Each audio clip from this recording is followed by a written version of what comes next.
Meus irmãos, hoje estamos trazendo uma mensagem em celebração ao dia 31 de outubro de 1517, o dia da Reforma Protestante, que agora, 31 de outubro de 2021, completa 504 anos. Então vamos juntos percorrer uma parte da história sobre esta grande celebração. Eu quero ler aqui o versículo da Reforma Protestante, que se encontra em Romanos capítulo 1, e os versículos 16 e 17.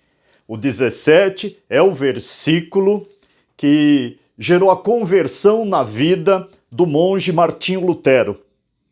Diz assim: porque não me envergonho do evangelho de Cristo, pois é o poder de Deus para a salvação de todo aquele que crê, primeiro do judeu e também do grego, porque nele se descobre a justiça de Deus de fé em fé, como está escrito, mas o justo viverá da fé. Para entendermos a importância da Reforma Protestante, vamos estabelecer uns tópicos aqui para nós caminharmos juntos. Eu distribuí em 3 tópicos. Primeiro, como surgiu o papado no mundo e como que ele desfruta dessa posição. Para se ter uma ideia, observe bem, a tradução oral não escrita diz que o apóstolo Pedro esteve pregando em Roma e lá foi preso também, e lá em Roma ele foi crucificado de cabeça para baixo. No escrito de João Calvino sobre a Epístola de Romano, ele não acredita nisso, que Pedro esteve em Roma.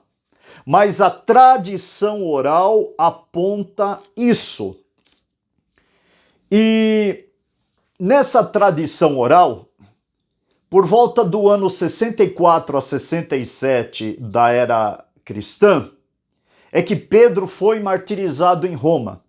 Quando olhamos para o Vaticano, nós vemos diante da Basílica uma grande praça, onde tem um grande obelisco.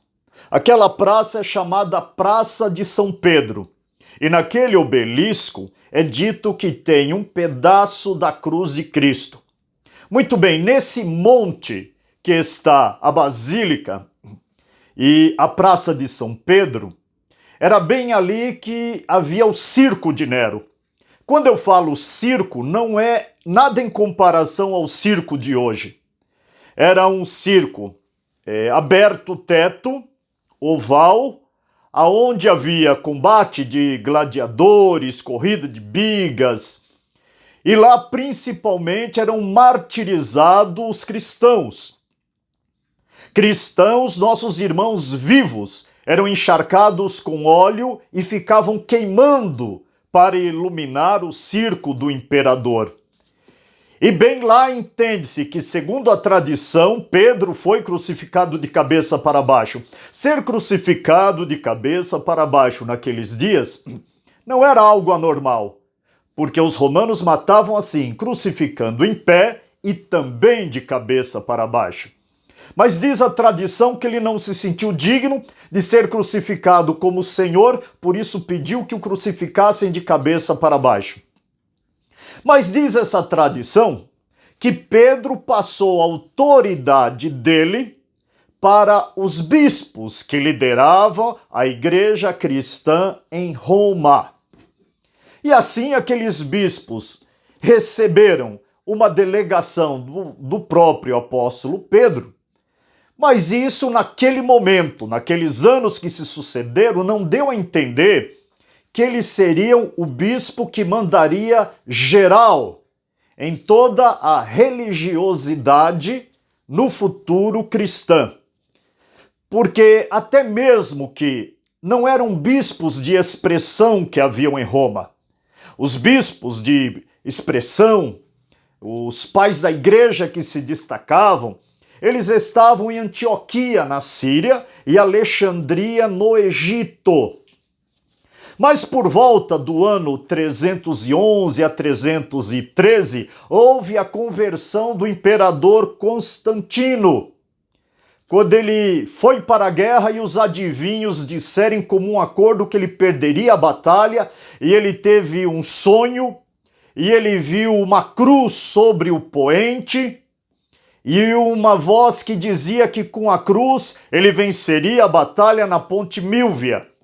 Ele tomou o símbolo do cristianismo, que além do peixe era a cruz, venceu a batalha e se converteu, instituindo o cristianismo como religião oficial de todo o Império Romano que dominava o mundo naqueles dias. De uma certa forma, foi muito importante isso. Existem muitas críticas sobre a conversão de Constantino. Mas o primeiro historiador cristão, que é Eusébio de Cesareia, ele diz que foi muito importante isso porque parou-se a matança dos nossos irmãos, a perseguição. Eles eram trucidados. E foi bem nessa época de grande perseguição que foi escrito que o sangue da igreja era semente de salvação, porque quanto mais se derramava, mais ele se multiplicava. Mas através da conversão de Constantino, a cabeça do bispo de Roma começa a se levantar, porque onde está o imperador que manda no mundo todo? Em Roma. E se ele é cristão, quem é um dos assessores dele? Ou o assessor mais próximo, ou o principal? O bispo de Roma. Então aquele que era bispo de Roma naqueles dias se tornou muito importante no cenário mundial. Mas ainda não havia surgido o papado. Mas por volta do ano 450, Roma caiu. O interessante é que se você ou eu viajarmos para Roma, podemos ver que tem os escombros lá do Fórum de Roma, do Coliseu, de vários aquedutos, do Senado, do Palácio dos Imperadores, tudo ruínas. Mas tem algo que não caiu. A igreja cristã. A igreja cristã ficou consolidada. Por quê? Porque devido ao cristianismo havia-se respeito pela fé. Tanto é que a primeira pessoa que é apontada na história como o primeiro papa, ele levou o título de Leão Magno. Leão Magno por volta do ano 450. Como Roma havia caído, Leão Magno assumiu as suas atribuições como bispo e exerceu também o papel como imperador, como delegado, como orientador. Por quê? Porque o império caiu. Então o povo procurava Leão Magno para todas as coisas. Tanto é que tanto ele como Agostinho de Hipona, como sucessores dele, ficava, além de ministrar o lado espiritual, dando aconselhamento e orientando o povo como juiz. Todos os dias, desde a manhã até o horário do almoço, orientando, dando sentenças e decisões. Então se tornou uma pessoa muito importante. Mas veja bem, como o povo glorificou a Deus pela liderança deste homem que se tornou o primeiro papa regional, não geral. O papa geral vai ser Gregório Magno, no ano 590. Mas o Leão Magno, ele era o papa. Mas o ano 452, Átila, o Huno, veio devastando tudo. E quando estava para destruir Roma, o Leão Magno foi no acampamento, foi recebido e convenceu ele a desistir de atacar Roma. Então, quando Leão Magno voltou, o povo aclamou ele, porque ele conseguiu costurar um acordo para o povo não ser destruído. No ano também de 455, veio uma liderança forte de vândalos. E os vândalos, quando entram, eles matam os homens, matam as mulheres, estrupam as meninas. Mais uma vez, Leão Magno foi até lá e conseguiu costurar um acordo. E os vândalos não invadiram Roma. Então o povo tinha que realmente agradecer pelos livramentos que estavam acontecendo.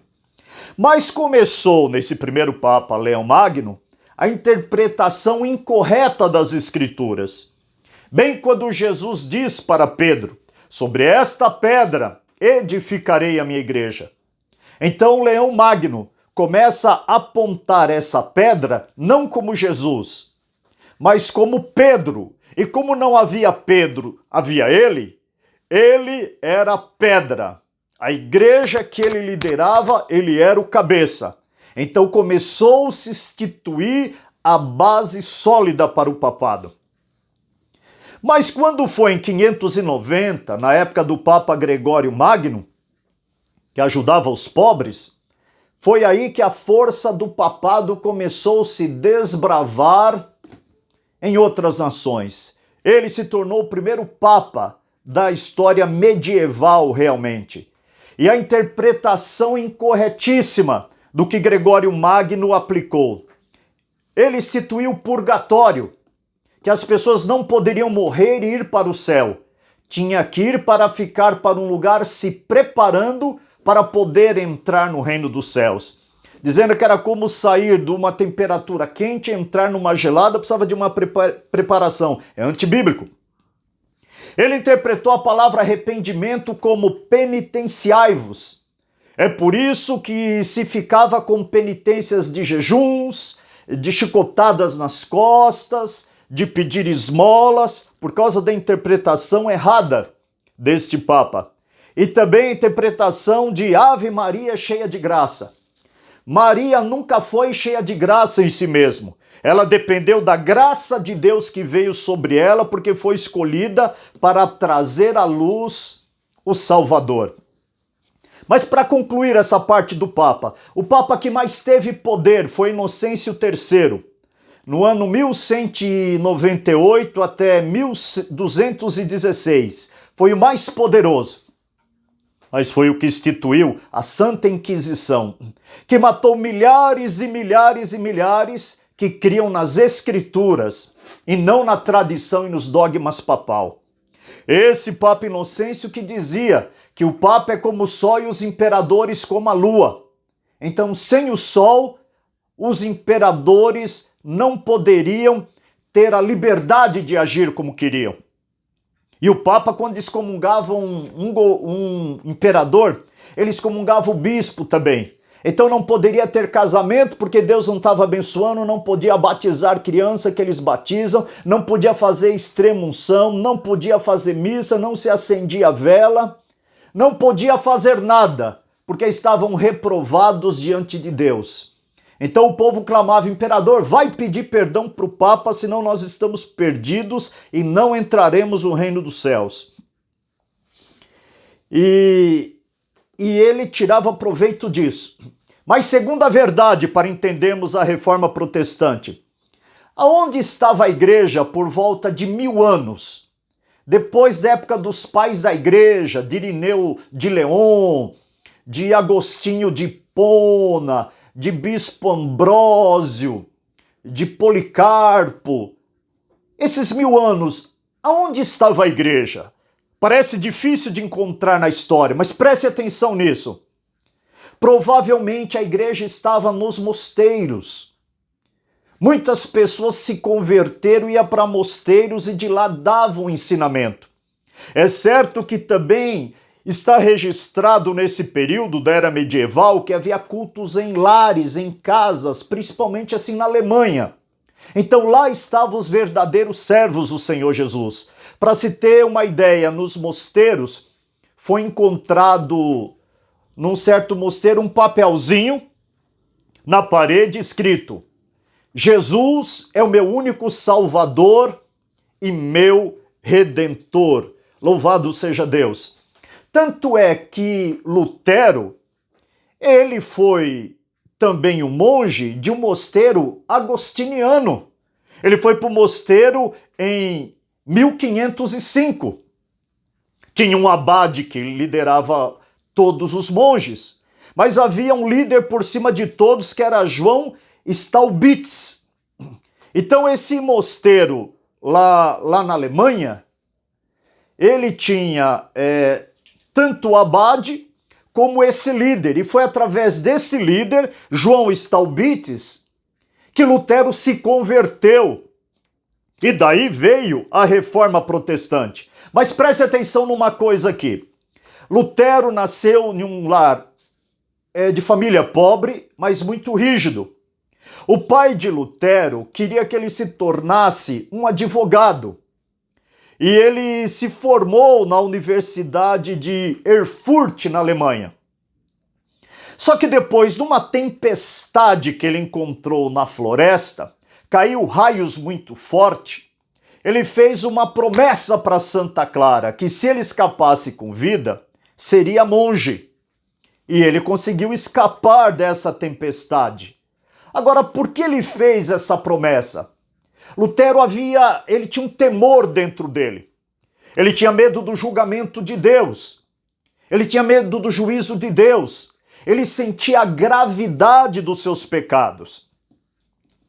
E ele foi para o mosteiro, e lá ele era o monge que mais fazia penitências.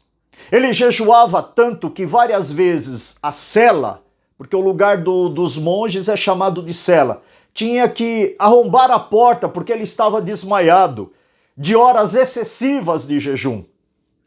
Ele se penitenciava com um chicote batendo nas suas costas. Ele ficava noites em vigílias. E mesmo com tudo isso, ele não encontrava paz. Ele não encontrava paz. Ele ia se confessar, recebia as penitências, nem tinha cumprido, já voltava porque havia se lembrado de mais um pecado.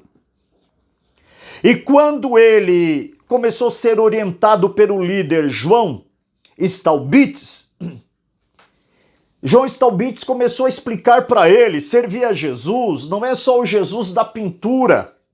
Jesus é real, e se Jesus é real, nosso pecado é real. Por isso que você, Lutero, está me contando que o teu pecado te aflige tanto assim. Mas você pode me perguntar, mas por que Lutero não leu isso no Novo Testamento? Porque não havia ainda a tradução do Novo Testamento, que foi traduzido em 1516 por Erasmo. Era muito raro você encontrar a tradução para ler. Então, João Staubitz explicava do amor de Deus, mas Lutero não tinha uma compreensão. Aí o que aconteceu? Olha o caminho preparado da reforma. Em 1511, Lutero foi para Roma e ficou escandalizado, porque chegou em Roma e viu os monges vivendo no luxo, mesas cheias de comida, bebia muito, uma comilância, não tinha adoração, não tinha penitência, não tinha arrependimento, eram devassos. E isso chocou Martinho Lutero. Depois disso, Lutero foi para a universidade aí já de Wittenberg, e ele lá fez um doutorado e começou a ministrar como professor, a ensinar na Epístola dos Romanos. Ele ensinava também livro de Salmos, ele ensinava também Gálatas e a Epístola aos Hebreus. Com isso, ele começou a ter um conhecimento. Foi bem nessa época, de 1513 para 1516, que o Espírito Santo mostrou esse versículo de Romanos. O justo viverá da fé. E isso mudou Lutero por dentro. Ele conseguiu entender que assim como veio o primeiro Adão, e ele representava toda a humanidade no seu pecado, ele tinha uma procuração de toda a humanidade diante de Deus quando pecou. Assim, o segundo Adão, o Senhor Jesus, trouxe a justificação não por penitências, mas pela fé. Então Lutero creu. E quando ele voltou para subir as escadas de São João de Latrão, em Roma, que é uma escada que tem uma lenda que ela veio voando de Jerusalém e se estabeleceu lá em Roma. Tem até hoje essa escada lá. E as pessoas sobem de joelho. Lutero subiu até metade da escada de joelho. Depois o versículo, o Espírito Santo falou dentro dele: o justo viverá pela fé. Ele ficou em pé, se levantou e abandonou aquela escada e abandonou o sacrifício. Terceiro ponto para nós entendermos a reforma. Vamos para a conclusão. Terceiro ponto. O cenário estava preparado para uma reforma que a igreja precisava. Por quê? Por causa das indulgências. Ouça esse nome. João Tetzel. Ele saía com a caixa para arrecadar dinheiro para a construção da Basílica de São Pedro e para cobrir muitas dívidas que o papado tinha. Então ele começou a ensinar, com a autoridade do Papa, dos cardeais, dos bispos, que o purgatório era um lugar de sofrimento e precisava se pagar pelos pecados. Ele trazia uma lista com os preços educados dos pecados das pessoas, dizendo: você pode pagar pelo seu pecado, mas pode pagar pelo pecado de um amigo, pode pagar pelo pecado de um parente e pode pagar pelos pecados futuros também, só que é mais alto o preço. Olha que heresia, um pilantra, um falso profeta, um herege, esse João Tetzel. E ele foi recebendo muito dinheiro. Tanto é que ele se deu mal uma vez com essa história que pode pagar o pecado com antecedência. Numa cidade que as pessoas estavam dando pouco, pagando pouco, ele foi fazer o discurso à noite dizendo que ouviu do cemitério o gemido dos parentes, pedindo porque queriam sair do purgatório. Porque ele pregava dizendo, olha a frase dele. Quando a moeda cair no fundo da caixa e fizer o barulho, a alma sobe para o céu saindo do purgatório. E ele disse que a alma das pessoas daquela cidade que não estavam pagando pelos pecados dela, estavam com suplício, gemendo. E aí o povo deu muito dinheiro. Agora, teve uma vez que ele se deu mal, que um rapaz chegou para ele e falou, eu quero pagar por um pecado que eu vou fazer no futuro. E esse João Tetzel disse, qual pecado? O rapaz falou, eu vou roubar. Falou, então vai ficar caro, deu o preço em ducados e o rapaz pagou. Quando ele terminou naquela cidade, esse João Tetzel, antes de ir embora, o rapaz veio e roubou ele. Roubou tudo que ele tinha arrecadado. Aí ele voltou desesperado na cidade, depois encontrou o rapaz e falou, mas você me roubou? Ele falou, mas eu tenho aqui, eu comprei de você o direito, o perdão. Eu comprei o papel do perdão, então eu pude te roubar, eu te avisei antes. Agora o João Tetzel não podia dizer que era mentira aquilo que ele dava. Então ele saiu prejudicado daquela cidade. Mas vamos caminhar aqui. Então, com esta roubalheira toda, o caminho estava propício, o cenário, para uma grande reforma. E no dia 31/10/1517, há 504 anos atrás, o Martinho Lutero afixou 95 teses nos portões do mosteiro de Wittenberg, do castelo de Wittenberg. E lá estava demonstrando que a salvação não é as tradições da Igreja Católica, não são os dogmas do Papa, não são as penitências, mas a salvação reside na fé em uma só pessoa, nosso Senhor e Salvador Jesus Cristo. Só Jesus salva. Lutero chegou a passar a mensagem bem clara, que se uma pessoa se arrepender, não tem como Jesus não perdoar. Louvado seja o nome do Senhor por esta verdade. E isso foi em 1517. Em 1520, Lutero foi excomungado. E quando mandaram a bula para ele da excomungação, ele queimou em praça pública. E o povo todo da Alemanha, da Europa, faziam imitação de bula e queimavam em praça pública, porque eles estavam crendo nas 5 solas, que é a base da reforma protestante.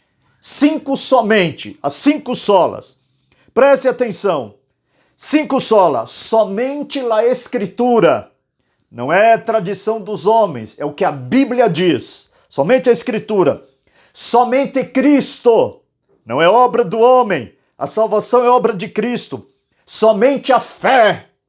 Pela fé nós somos salvos. Somente a graça de Deus. A graça de Deus revelada em Cristo. Somos salvos pela graça. E a última sola, somente a Deus glória. Somente a Deus glória. Em 1521 houve a dieta em Worms, na cidade de Worms, na Alemanha. Quando eu estive pregando na Alemanha, eu passei pela cidade de Worms. Lutero foi chamado para um grande julgamento.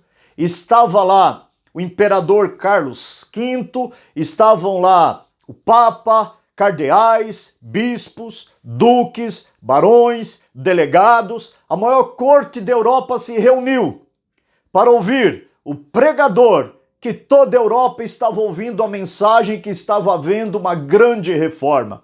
Quando Lutero afixou as 95 teses, ele não esperava essa revolução, mas Deus deu essa revolução. Deus deu uma libertação para o seu povo do cativeiro. Deus mexeu com toda a Europa, fazendo uma transformações em países que caíram de joelho diante do Senhor e creram nele segundo as Escrituras, conforme as Escrituras, pelas Escrituras. Somente a Escritura, somente Cristo, somente a fé, somente a graça, e a Deus toda a glória. Lutero escapou desse julgamento na dieta de Worms. Queriam lançar e condená-lo à fogueira, mas 100 anos antes, João Hus, um precursor da reforma, foi mandado ser queimado pelo Papa em praça pública.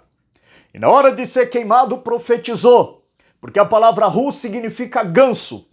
E ele profetizou cheio do Espírito Santo, dizendo: eu sou ganso de Deus, e pelo papado serei queimado. Mas daqui a 100 anos, Deus levantará um cisne, e esse, o papado, não conseguirá queimar, diz o Senhor dos Exércitos. Cinza de João Hus caíram, Savonarola também havia sido queimado, precursor da reforma, mas o cisne que Deus havia levantado falou com tanta sabedoria no julgamento de Worms que foi excomungado apenas, mas não conseguiu ser condenado à morte, e Deus deu vitória ao reformador. Que essas palavras possam te trazer uma alegria e um despertamento para celebrar a mudança que Deus trouxe no mundo através da tradução da Escritura Sagrada para o alemão, para vários idiomas, onde o nome de Deus foi glorificado. Deus abençoe a todos em nome do Senhor Jesus. Compartilhe esta mensagem com seus contatos. Amém.